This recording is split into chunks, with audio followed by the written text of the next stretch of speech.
여러분, 코로나19가 무서운 이유 중에 하나는 이게 재감염이 된다는 사실입니다. 영구적인 면역이 안 된대요. 빠르면 한 3, 4개월 지나고 나면 잘못하면 또 걸릴 수가 있습니다. 이런 것처럼 두려움, 우리 인간의 가장 근본적인 감정이죠. 이 두려움도 면역이 안 돼요. 지나고 나면 자칫 잘못하면 이게 또 우리를 찾아와요. 우리를 압도해버립니다. 그래서 평생을 시달리게 되지요. 근데 이 두려움이라는 것은 하나님의 백성도 예외가 아닙니다. 어떤 사람은 좀 더 겁이 많고 또 두려움에 약한 사람들이 있어요. 기질이나 성격이. 그럼에도 불구하고 성경은 두려움을 기질 탓, 성격 탓 그렇게 돌리는 성경은 한 구절도 없습니다. 하나님의 백성들이 왜 두려워하는가? 궁극적으로는 그것은 믿음의 문제다. 하나님에 대한 믿음이 없기 때문이다. 그렇게 말하고 있습니다. 이 신명기서는 문자 그대로 한다면 두 번째 율법 이런 뜻입니다. 모세가 시내산에서 받았던 하나님의 말씀과 계명, 그걸 다시 재해석하는, 다시 리마인드, 기억시키는 내용으로 되어 있다, 이런 뜻입니다. 이때가 지금 출애굽을 한 지 40년째 되던 해입니다. 여기 3절을 보면 BC 1407년 11월 1일로 되어 있습니다. 40년 동안 광야를 여기까지 왔어요. 가나안 입성, 가나안 눈에 보고 있습니다. 2달 전입니다. 장소는 모압 평지입니다. 가나안 바로 코앞입니다. 모세의 나이가 120살이에요. 모세가 이제 죽을 때가 다 됐습니다. 결국 모세는 가나안 못 들어가요. 마지막으로 모세가 이 백성들 참 만감이 교차하겠죠. 40년 동안 이 어린 백성들을 끌고 온갖 고생을 다 하면서 산 넘고 물 건너서 광야길을 건너서 여기까지 도달했습니다. 그런데 본인은 못 들어가요. 약속의 땅에. 만감이 교차하지 않겠습니까? 그러면서 앞으로 들어갈 이 새로운 세대를 위한 모세의 마지막 설교의 내용, 굉장히 영감이 있는 내용의 설교로 되어 있습니다. 오늘 본문 1장은 지난 40년 동안 자신들이 걸어왔던 광야 여정을 회고하는 내용으로 되어 있습니다. 여러분, 그 출애굽한 뒤에 3개월 지나고 시내산, 호렙산이라고도 부르지 않습니까? 거기에 도착을 했습니다. 그리고 거기에 한 1년 정도 머무르게 됐어요. 그러다가 1년 후에 다시 하나님의 구름 기둥이 움직이기 시작합니다. 그 구름 기둥을 따라서 호렙산을 출발해서 가데스 바네아라는 지역까지 왔어요. 이 가데스 바네아까지 오는 시간은 불과 한 열흘 남짓밖에 안 돼요. 시내산에서 가데스 바네아, 가데스 바네아는 가나안의 남쪽 경계선입니다. 가나안 바로 근접 경계선에 도착했어요. 한 열하루 만에. 근데 바로 이제 가나안 안으로 들어가면 거기가 아모리 족속들, 가나안 족속들 중에서도 제일 용맹무쌍하다는 아모리 족속들 살고 있는 산지가 바로 그쪽이에요. 근데 모세가 여기 21절을 보면 백성들에게 이렇게 권면을 하는 장면이 나와요. 올라가서 차지하라. 두려워하지 말라. 주저하지 말라. 이렇게 백성들에게 명령을 합니다. 당장 쳐들어 올라가라고 말이죠. 근데 무조건 이런 말을 하는 건 아니에요. 그 앞에 이 표현을 덧붙여요. 너희 하나님 여호와께서 너희에게 이르신 대로 올라가라, 차지하라, 두려워하지 말라, 주저하지 말라. 그러니까 뭐가 전제 조건이에요? 하나님의 약속이 먼저 있었던 거지요. 하나님의 말씀이 먼저 있었던 거지요. 자, 그런데 지금 이제 이스라엘의 현재 상황은 뭡니까? 객관적으로 변변찮은 군대도 없고, 그리고 변변한 무기도 없고 오합지졸들만 모여 있는 셈이에요. 그래서 모세의 이 명령을 듣고 이구동성으로 모든 백성들이 다 똑같은 이야기를 했대요. 그러지 말고 우리가 먼저 정탐을 해봅시다. 먼저 정탐을 해봅시다. 어느 길로 쳐들어가는 게 좋은지, 어느 성읍부터 공략하는 게 유리한지 먼저 알아보는 게 좋지 않겠습니까? 백성들이 모세에게 이구동성으로 이걸 호소를 했어요. 여러분, 왜 이랬겠습니까? 모세는 지금 하나님의 말씀이 분명하다, 하나님이 이미 약속하셨다, 그러므로 당장 일어나라, 쳐들어가자, 그러면 하나님께서 우리에게 승리를 주실 것이다, 이건데 백성들은 그걸 그대로 못 믿는 거지요.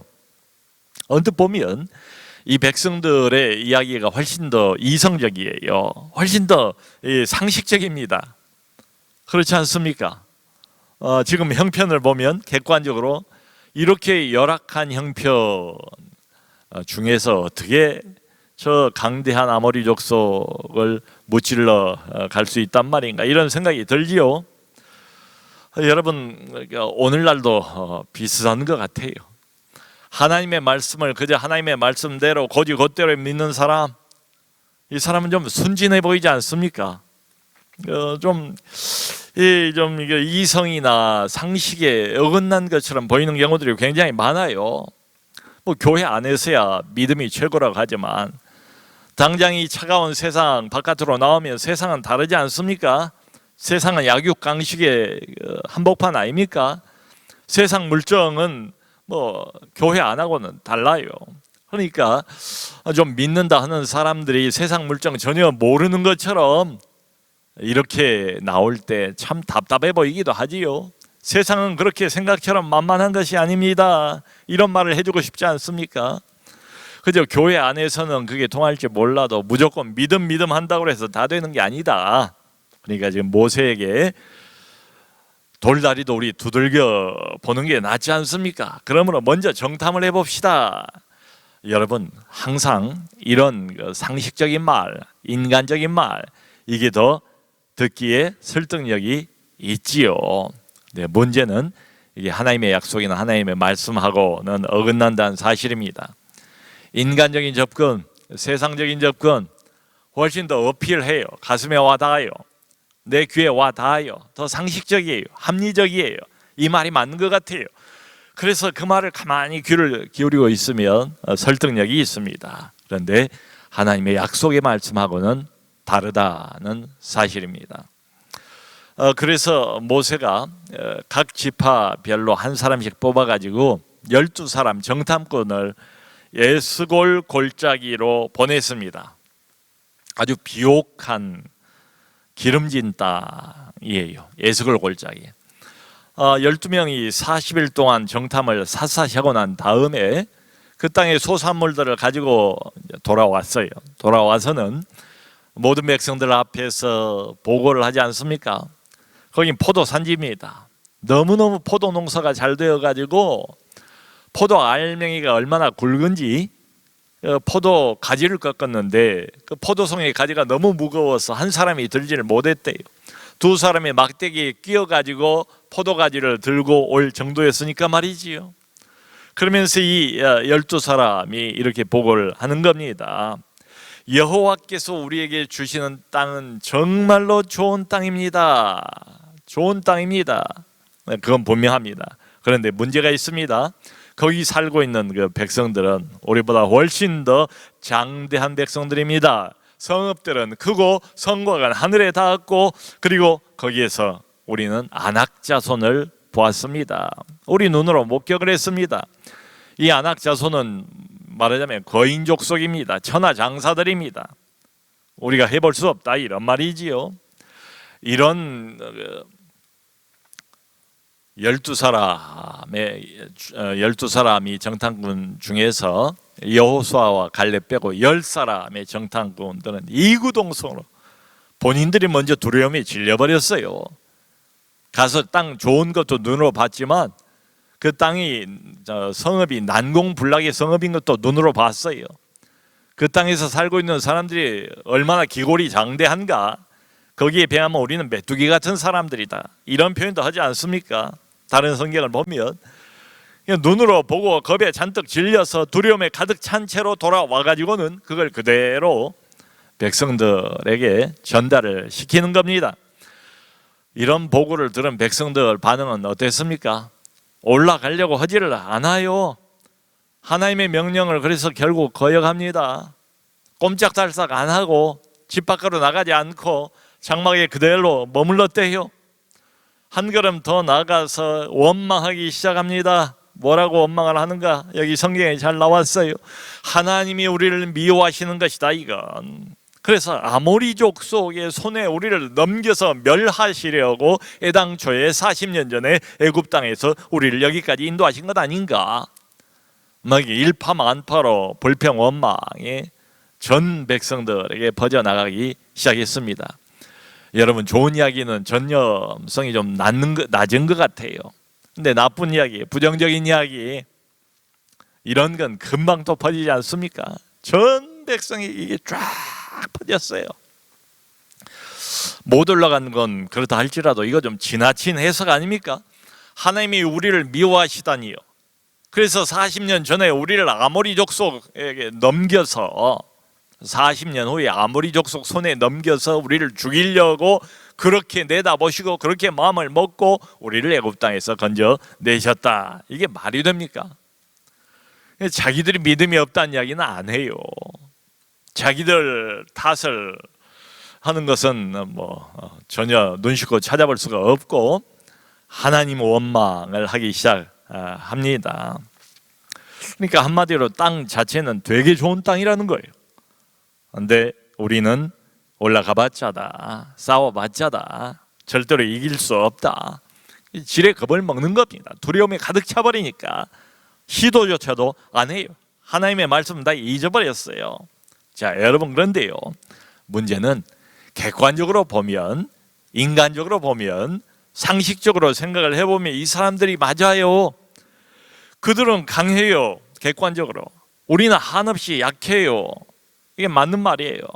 그런데 놓친 것이 있다. 항상 그런 것 같아요. 놓친 것이 있어요. 뭘 놓쳤습니까? 하나님을 지금 잊어버렸습니다. 하나님의 약속과 말씀을 잊어버렸습니다.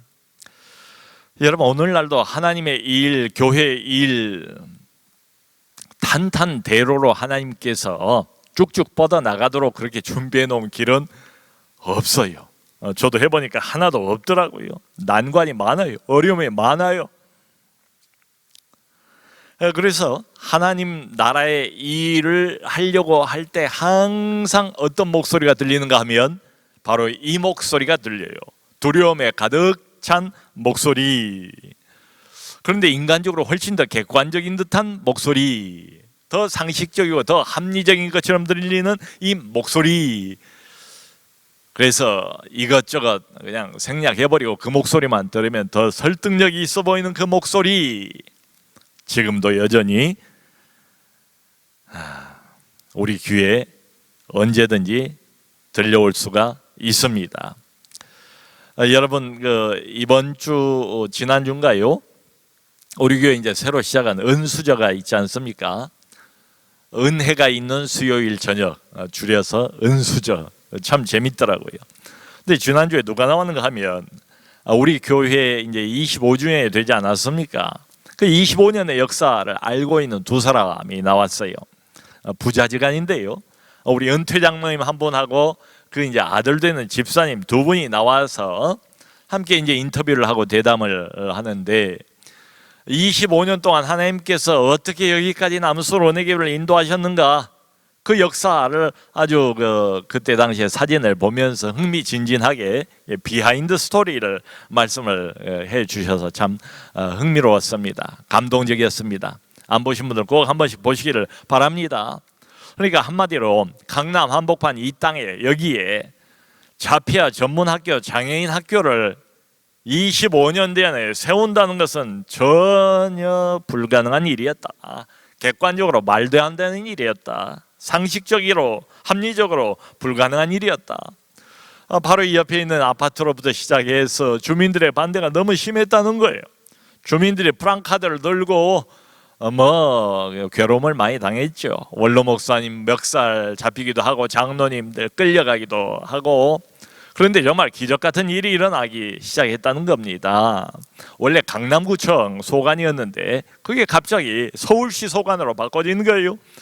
그런데 거기서 끝나는 게 아니고 서울시 교육청이 우리에게 웬일인지 호의를 베푼 거예요. 하나님의 마음을 움직여 주셨겠죠. 그래서 20억이라는, 당시 20억이면 어마어마한 돈 아닙니까? 그 지원을 받은 거예요. 놀랍게도 그것도 IMF가 터지기 며칠 전입니다. 지원을 받았어요. 그리고 결국은 이 건이 대법원까지 올라가서 대법원의 승소 판결을 받게 되지 않았습니까? 그렇게 해서 이 비슷한 상태로 계류 중이었던 많은 법률이 또 한꺼번에 다 풀렸어요. 그런 역사들이 있었다고요. 오래전에. 다 하나님이 하시는 일이죠. 인간적으로 생각해 보면 어처구니없는 일이죠. 무모한 짓이죠. 쓸데없는 짓이죠. 우리는 도저히 해볼 만하지 못하잖아요. 모든 조건이. 그런데 잊어버리면 안 돼요. 하나님이 살아계시고 하나님이 계획하시고 하나님이 말씀하시면 하나님이 이루시지 않겠습니까? 그걸 고지곧대로 순진해 보인다 할지라도 고지곧대로 아멘으로 받아들이고 믿고 전진하는 게 그게 믿음의 사람들이죠. 그런데 지금 이 백성들은 집단 두려움에 가득 쌓여버린 거예요. 두려움에 사로잡혀서 집단 반대, 조금 있으면 폭동이 일어나든지 쿠데타가 일어날 판이에요. 근데 그 밑바닥에는 뭐가 깔려 있는가? 두려움의 밑바닥에는 하나님에 대한 못 믿는 마음, 불신앙이 아주 밑바닥에 면면이 흐르고 있지요. 사랑하는 성도 여러분, 이 두려움이라는 것은 매우 막강한 힘입니다. 아주 힘센 장수도 두려움에 한번 사로잡혀 버리면 어린아이처럼 돼버려요. 힘을 못 써요. 지금 우리가 어찌 보면 두려움의 시대를 살고 있지 않습니까? 코로나라는 것 자체가 두려움이잖아요. 우리가 지금 사람들을 만나지 않는 것 아닙니까? 비대면 아닙니까? 서로 조심하잖아요. 그 두려움 때문에 그래요. 그런데 어떤 정신의학과 여자 의사 선생님이 그런 이야기를 하더라고요. 코로나 우울증, 코로나 블루 이런 신조어가 생겨나게 되었는데 사람 안 만나고 사람 조심하고 두려움, 이게 이제 지나치다 보니까 예전에는 안 그랬는데 스스로 이렇게 생각을 한다는 거예요. 그러니까 내가 예전에 안 그랬는데 점점 이상해지는 것 아닌가? 내가 너무 좀 지나친 것 아닌가? 나라는 사람이 점점 잘못되어 가고 있는 것 아닌가? 코로나19가 두렵고 또 내가 이렇게 되어가는 모습까지 또 두렵다는 거예요. 그래서 우울감이 더 증폭이 된다는 거예요. 성도 여러분, 우리도 경험을 해보지 않습니까? 아무리 명석한 사람이라 할지라도 두려움의 감정의 지배를 당해버리면 이 두려움이라는 것이 다른 모든 걸 다 이겨버립니다. 하나님의 약속이 있어요. 없는 게 아니에요. 하나님의 말씀이 미리 있었어요. 없는 게 아니에요. 그럼에도 불구하고 두려움에 사로잡히니까 눈에 보이는 것들, 거대한 성읍, 난공불락의 성과 천하장사처럼 보이는 사람들, 거기에 압도당해버리고 맙니다. 자, 이때에 모세가 백성들을 어떻게 설득을 하고 있습니까? 여기 29절로 32절 보면 모세가 본격적으로 이렇게 권면을 해요. 무서워 말라, 두려워 말라. 하나님의 목소리지요. 잔뜩 겁에 질려 있는 이 사람들에게 무서워 말라, 두려워 말라 하면서 여호와께서 애굽에서 너희를 위하여 너희 목전에서 모든 일을 행하신 것 같이 이제도 너희를 위해 싸우실 것이다. 자, 여러분, 모세의 이 결정적인 권면의 말 중에서 것같이 이제도, 이 말을 꼭 기억하시길 바랍니다. 그러면서 또 이런 말을 덧붙여요. 광야에서 이곳까지 오는 동안 아버지가 자기 아들을 보살피는 것 같이 우리를 안전하게 인도하셨도다. 그러나 너희가 믿지 아니하는도다. 광야에서 이곳까지 어떤 비유를 사용해요? 마치 아버지가 사랑하는 아들을 품에 안고 걸음걸음 안전하게 인도하신 것 같이 두려움과 겁에 완전히 질려버린 하나님의 백성들에게 모세가 키워드 하나를 지금 상기를 시키고 있습니다. 그게 뭐예요? 겉같이, 겉같이. 이게 바로 해결책이라는 거예요. 지금 모세는 뭘 하고 있습니까? 지금 눈앞에 부들부들 떨고 있는 이 백성들의 시선을 현재에서 과거로 돌리고 있습니다. 과거로. 실제로 자신들이 경험했던 과거로 돌리고 있어요. 뭘 경험했어요? 애굽의 기적들을 경험했지요. 홍해의 거대한 바다가 쫙 갈라진 걸 경험을 했지요. 만나와 메추라기를 경험을 했지요. 반석에서 샘물이 터져 나오는 것을 경험을 했지요. 40년 광야길을 헤매도 의복이 헤어지지 않고 신발이 닳지 않은 것을 경험을 했지요. 어떻습니까? 날마다 눈만 뜨면 구름 기둥으로, 밤에는 불 기둥으로 그것도 경험을 했지요. 한마디로 기적의 은총들, 기적의 은총들, 이걸 상기를 시키는 거죠. 여러분, 이 사람들이 경험했던 이 기적의 은총들은 상상이 아니잖아요. 이게 이론이 아니잖아요. 물리적인 것들이잖아요. 감각적인 것들이잖아요. 본인들이 실제로 경험했던 것들 아닙니까? 그러니까 훨씬 더 우리 기억에 각인이 되어 있는 그 기억을 다시 상기를 시키고 있는 것 같아요. 있는 셈입니다. 겉같이. 왜요? 왜? 겉같이니까 동일하신 하나님이 현재도 함께 하신다. 지금도 너희를 그 동일하신 하나님이 인도하고 계시다, 이 말이죠. 여러분, 과거는 과거고 두려우면 면역이 안 돼요. 새로운 어려움을 만나고 열악한 환경에 처하고 아무리 생각해도 객관적으로 내 힘으로는 극복이 안 되겠다, 이런 판단이 들고, 그러면 여전히 또 우리는 낙심해요. 두려움에 그냥 사로잡히고 말아요. 마찬가지입니다. 이 백성들하고 원리적으로는 어떻게 해야 될까요? 모세가 가르쳐주는 비법을 우리도 따라가야 되지 않겠습니까? 이 혼돈의 시대, 이 두려움의 시대, 이 차가움의 시대 어떻게 이겨낼까요? 눈앞에 거대한 난공불락의 성, 문제의 태산을 바라보고 있으면 어쩔 수 없이 쫄아들지요. 겁이 나지요. 낙심이 되지요. 한숨만 나오지요. 내버려두면 금방 우리 영혼은 두려움에 새파랗게 질려버리고 말 거예요. 하나님도 없어져 버리고 하나님 말씀도 없어져 버릴 거예요. 어떻게 해야 될까요? 겉같이 과거의 은총을 기억하라. 과거의 은총, 우리가 받았던 은총, 기가 막힌 수렁에 빠져 있었는데 기가 막힌 기적으로, 하나님의 은총으로 하나님이 나를 건져내셨던 그 과거의 은혜를 기억하라. 일부러 기억해야 돼요. 동일하신 하나님이다. 그때 하나님께서는 나를 절체절명의 위기 가운데 내가 빠져 있을 그때에 도무지 사람으로서는 생각할 수도 없고 상상할 수도 없고 나는 전혀 예상도 못한 그런 기적 같은 방법으로 하나님이 나를 건져주시지 않았는가, 구원하지 않았는가. 겉같이 지금도 현재도 하나님이 내 인생에 함께 하시고 앞장서 나를 인도하시는 분이시다. 그걸 상기해 보라는 거지요. 여러분, 이렇게 겁에 질려 있을 때는 아무 생각이 안 나요. 그냥 겁만 나요. 도망만 가고 싶어요. 이 백성들도 그러지 않습니까? 문 밖으로 나가지도 못해요. 내버려두면 점점 더 끝모를 두려움의 수렁 속으로 빠져들고 맙니다. 그러므로 이 두려움을 전환점이 필요해요. 이기기 위해서는 가만히 그냥 내버려 둔다고 해서 뭐 은혜가 다시 회복이 되고 이런 게 아니라고요. 것같이 이걸 의식적으로 해야 됩니다. 의지적으로 해야 됩니다. 자기 자신에게, 그러니까 영혼에게 설교를 하세요. 두려워 말라, 무서워 말라, 내 영혼아.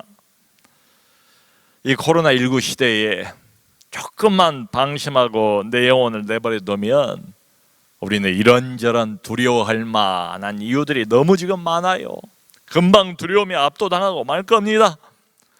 그러므로 여기 모세가 우리에게 가르쳐준 이 비법, 근심 걱정으로부터 시선을 떼어서 살아계신 우리 하나님, 동일하신 하나님, 것같이 지금도 과거에 그러셨던 것같이 현재도 동일하게 내 인생의 주인 되시고 목자 되시고 아비가 아들을 품에 안고 안전하게 걸음걸음을 가려서 인도하신 것 같이 지금도 인도하신 우리 하나님 바라보시기를 바랍니다.